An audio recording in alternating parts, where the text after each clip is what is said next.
Катубио, скитальцы, добро пожаловать на канал The Lost Holotapes, где мы разбираем историю пустошей мира Fallout. С вами, как всегда, Мо Фишер. Сегодня мы рассмотрим историю пустоши Нью-Мексико, весь лор которой практически полностью основан на фанатском сюжетном моде Fallout 1.5 Resurrection. Игра была создана группой чешских фанатов и выпущена в Чехии в 2013 году, а через 3 года во всем мире, переведенный на английский и другие языки. Данный мод был высоко оценен сообществом игроков. В 2017 году он даже был номинирован на звание лучшей фанмейд игра года по версии SXSW Gaming Awards Ceremony, а также получил высокие оценки национальных чешских изданий и обзавелась отдельной статьей на Википедии, а это ли не показатель престижа и значимости мода. Непосредственно игровые события разворачиваются в 2170 году. Игра описывает историю потерявшего память человека и его борьбу с местным культом гулей, который стал угрожать населению региона, нападая на поселение и похищая людей для использования их в машине, которая могла возвращать гулям человеческий облик. Во время просмотра не забудьте подписаться и поставить лайк, это очень помогает каналу расти. Ну все, усаживайтесь поудобнее на своих креслах, открывайте свой ланчбокс и бутылочку прохладненькой ядер-колы. Мы начинаем. Пустошь Нью-Мексико располагается на территории одноименного штата довоенных США. На данный момент достаточно сложно определить ее точные границы, равно как и границы ее соседей.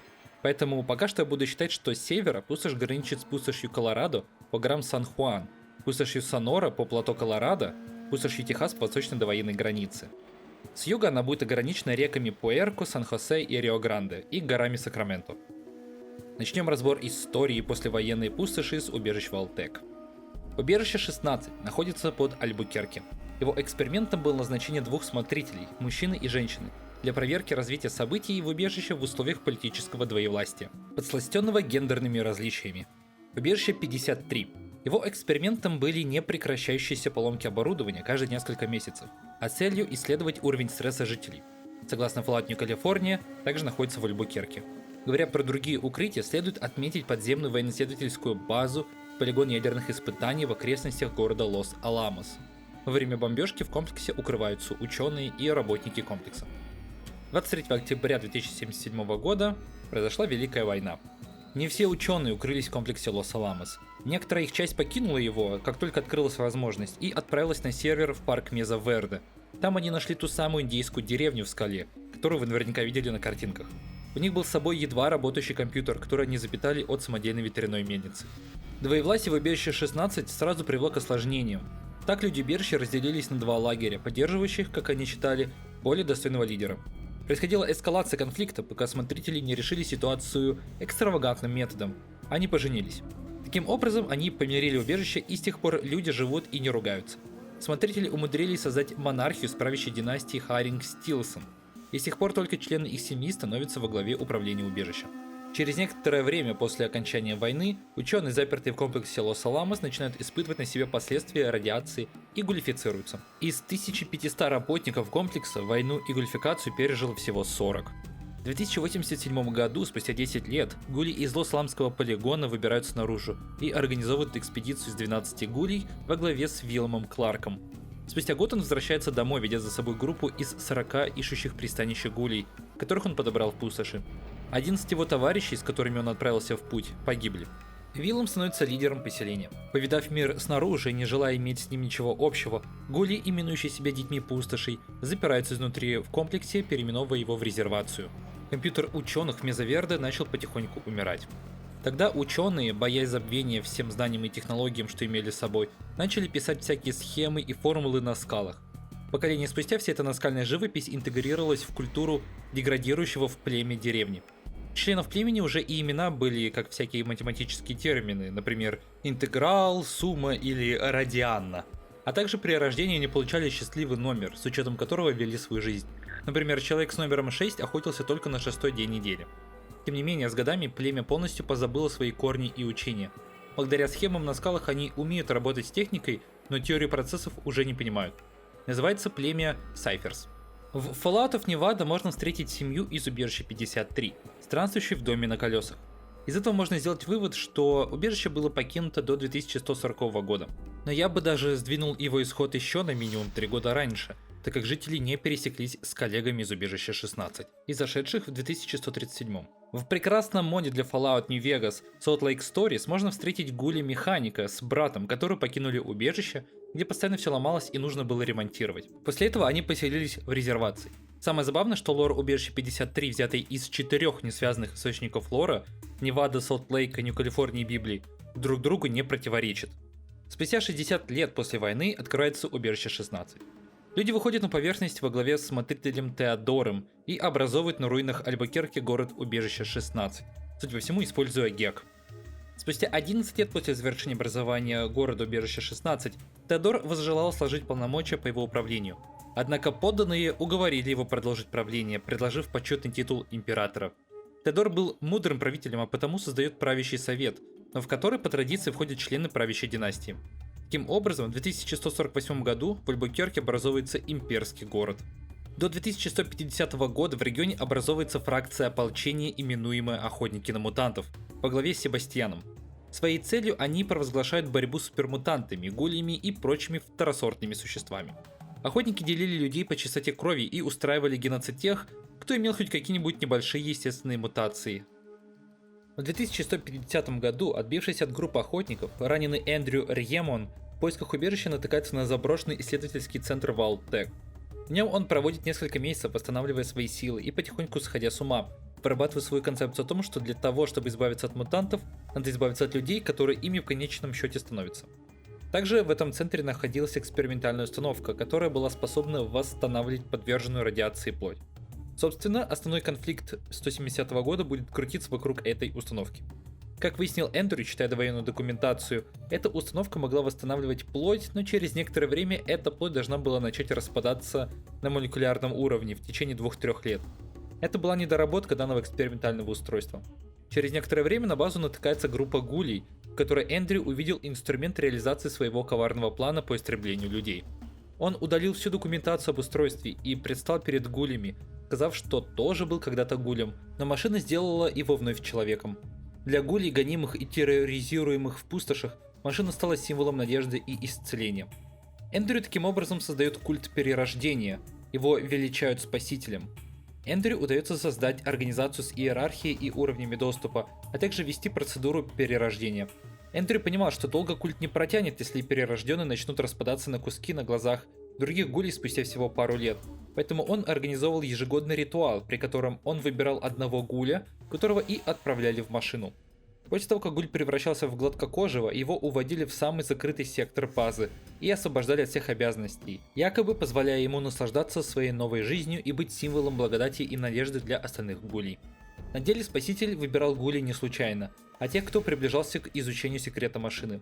Уводили же их в закрытый сектор для того, чтобы они не могли продолжать исследование работы машины и начать разлагаться на глазах остальных. Таким образом, Рьемон имел абсолютный контроль над толпой уверовавших гулей, которые не сомневались, что Спаситель – первый перерожденный, а факт того, что он жив, доказывает, что устройство работает как надо. Тем не менее, культ, в рядах которого оказались еще и довоенные ученые, сумел нарастить производство оружия и технологий и организовать научно-исследовательскую деятельность. За 20 лет существования культ постоянно пополнялся свежими гулями, ищущими пристанища. Также он нападал на поселения, уводя людей для использования в качестве доноров для проведения перерождений, процесс которых нуждался в необлученной человеческой плоти в качестве биоматериала. Соответственно, жители убежищ, равно как и для мастера в свое время, стали наиболее желанными образцами. За все время существования они провели 12 перерождений, не считая Спасителя. В 2153 году в Империи Убежища 16 умирает Теодор. Его брат Мизраэль становится императором. Через 2 года, в 155-м, происходит первая крупная организованная атака гулей на Империю Убежища 16. Но Империю удается ее отбить. Еще через 2 года, в 157-м, в Альбукерке пришли охотники на мутантов, которые заключили союз с Империей для совместной борьбы с гулями. В обмен на огневую поддержку Империя согласилась предоставить материалы для строительства базы охотников, а также дать технологии для развития организаций. После охотников в поисках безопасности стали приходить беженцы из разрушенных гулями поселений. Таким образом, можно условно считать, что в 2157 году в Альбукерке организовался еще один город, управляемый охотниками и отделяемый неприступной стеной от Империи, которая к себе никого не пускает извне. Одной из примечательных групп беженцев становится племя Руа, у которых с местными не очень ладятся отношения. В 2161 году охотники находят довоенную базу 4Q и восстанавливают ее, чтобы использовать как аванпост. Неизвестно, когда был образован город Седит, но точно до 2162 года, ибо после этого года в город перекочевали некоторые беженцы из разрушенного супермутантами хаба, в том числе и перебралась компания «Красный караван» Деметры Ромаро. В городе уже существовала караванная компания Седит Caravan. В 163 году происходит вторая атака гулей на Альбукерке. Более яростная, тактически организованная и с большими потерями с обеих сторон. Несмотря на победу, отношения между Империей и охотниками стали очень напряженными, так как Империя потеряла много своих солдат, по причине того, что охотники открыли фланг и не обеспечили обговоренную защиту Империи. Возможно, охотники вели двойную игру и надеялись на то, что гули смогут в суматохе одолеть Империю. Они бы добили выживших гулей или Империю для того, чтобы забрать все довоенные разработки и технологии, которыми Империя владела. В пользу такой версии говорит событие, произошедшее в 166 году. А в 166 году произошло следующее. Желание заполучить технологии Империи, охотники захватывают минус третий этаж убежища 16, сделав подкоп из своей базы в Альбукерке. Под шумок они выпускают искусственно выведенных в довоенные годы хищных созданий, которые захватывают минус второй этаж комплекса. Их план срабатывает, и таким образом Империя не имеет понятия, что на минус третьем этаже вообще есть захватчики в лице охотников. В регионе также есть город под названием Крысиная дыра на руинах довоенного города Киртланд. Мелкий город существовал и не тужил, пока за несколько лет до 2168 года в город не пришли двое авантюристов – Леонард и Джулиан. Они помогли мэру города существенно развить город. Правда, оба влюбились в его дочь, Марию, что вполне логично вылилось в конфликт двух друзей. В 168 году отвергнутая помощница Леонарда Алекса убивает Марию, а затем и самого Леонарда, который не успел ей рассказать о желании закончить свой роман с Марией. Однако Леонарда Алекс убивает тайно. Убийство же Марии стало началом конца города.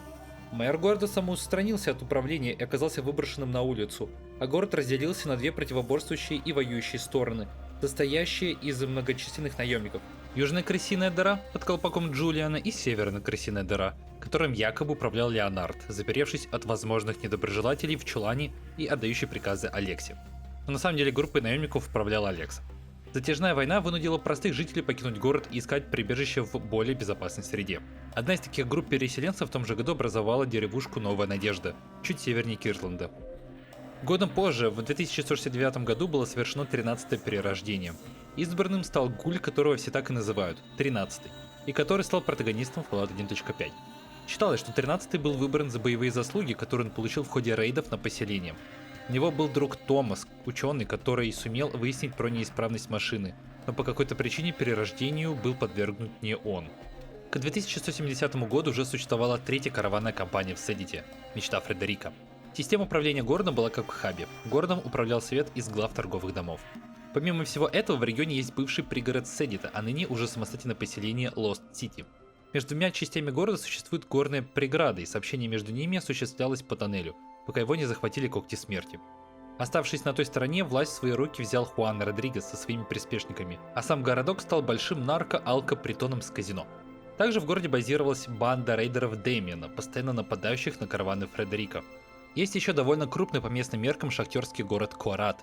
Отличительной его особенностью является закон ринга. Если существовал какой-то спор, который не могли решить мирно, то спор решался на ринге.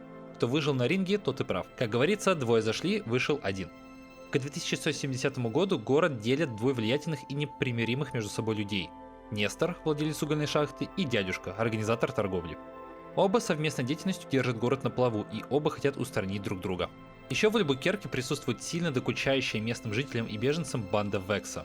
В начале 2170 года гулями было уничтожено поселение Дулут, что стало главной новостной повесткой для беженцев в Альбукерке.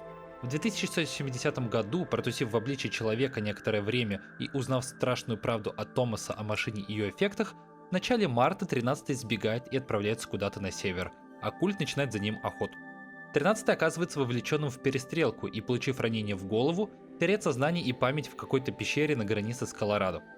Томас же отправляется на его поиски, но попадает в руки охотников, которые доставляют его на базу 4Q, где пытают бедолагу, пока тот не рассказывает о культе и его перерождениях. Но не успели охотники воспользоваться и даже передать эту информацию на свою базу, как вслед за беженцами хаба в регион пришли мигрирующие на восток супермутанты под лидерством Дернуса, которые на своем пути нападают и захватывают базу охотников, убивая и съедая их защитников. Найденного едва живого Гуля они не трогают и даже помогают ему, насколько у них хватает мозгов и возможности дать ему протянуть достаточно долго, чтобы он передал главному герою важную сюжетную информацию. Начинается геймплейная часть игры. Главный герой, 13-й, просыпается в пещере 15 марта, окруженный крысами и рад-скорпионами. Он не может вспомнить, кто он такой и как сюда попал. Все, что у него есть с собой, это талисман культа, который является неким МакГаффином в игре. Выбравшись из пещеры, он начинает свое путешествие в поисках потерянных сегментов своей памяти. Путешествие от города к городу. 13-й участвует в войне Киртланда. Проведя расследование убийства Марии, он обвиняет в нем Алексу, которая раскаивается и в убийстве Леонардо, после чего совершает самоубийство. Наемники-северяне, оставшись без работодателя, уходят из города.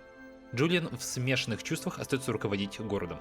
Придя в город Седит, 13-й помогает Фредерику и мирным гулям, уничтожая рейдеров Дэмиена и картель Родригеса в потерянном городе. 13-й участвует в войне за Карат между Нестором и дядюшкой.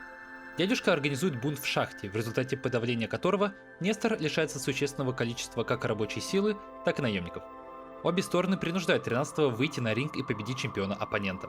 Но и было выбрано сотрудничество с Нестором, так как тот обещал ввести механизацию процесса добычи руды и улучшить условия труда, в то время как обещания дядюшки были более популистскими.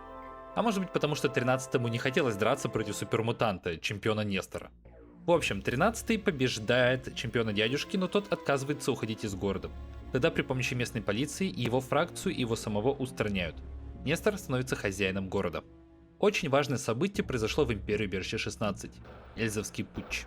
Эльза, старший советник, решила прибрать власть к рукам и, используя политические интриги, организовывала диверсии от имени некоего анонима, чтобы в конце концов, используя 13-го, подставить верховного генерала Эрана, стравив их друг с другом. Однако, прежде чем открыть огонь друг по другу, мужчины разобрались в ситуации и организовали совместное нападение на путчистов, не без труда пытаясь пробиться через обманутых Эльзой солдат. Эльза захватила императора Мизраэля в заложники и убила его, пытаясь выставить его убийство результатом покушения Эрана. Однако ее план потерпел крах, и 13-му с Эраном удается расправиться с Элизой и ее верными последователями. Потрясенные жители Империал-Сити выбирают Эрана в качестве нового императора. Но сотрудничество 13-го и Эрана на этом не заканчивается. Благодаря самоубийственной разведывательной миссии 13-го на нижние этажи убежища Империя узнает о том, что их захватили охотники. Они освобождают полностью убежище и от охотников, и от их тварей, и замуровывают туннель. Также в Альбукерке 13-й помогает в уничтожении банды Векса по запросу города Седит, которая умудрилась выкрасть сына влиятельного шерифа города, надеясь на выкуп. Также герой выходит на контакт с окопавшимися супермутантами, которые просят его привести к ним лидера охотников, Себастьяна, обещая взамен доступ к информации про культ. 13-й приводит Себастьяна в ловушку, но тот парень не дурак и приводит с собой подкрепление.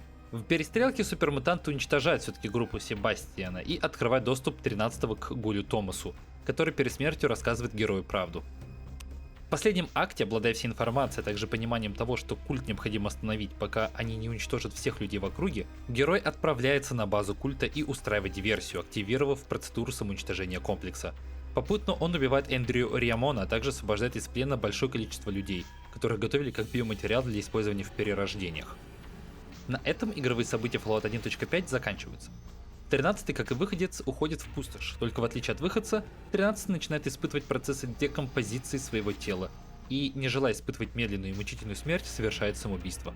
После того, как население покинуло крысиную дыру, Джулиан вместе со своими наемниками покидают его тоже. Его банда становится рейдерами, терроризирующие караваны. Со смертью Себастьяна среди охотников начинается борьба за лидерство, что приводит к острому политическому кризису. Помимо этого, их всех из города выгоняет Империя. За чертой города охотники в конце концов разваливаются на банды.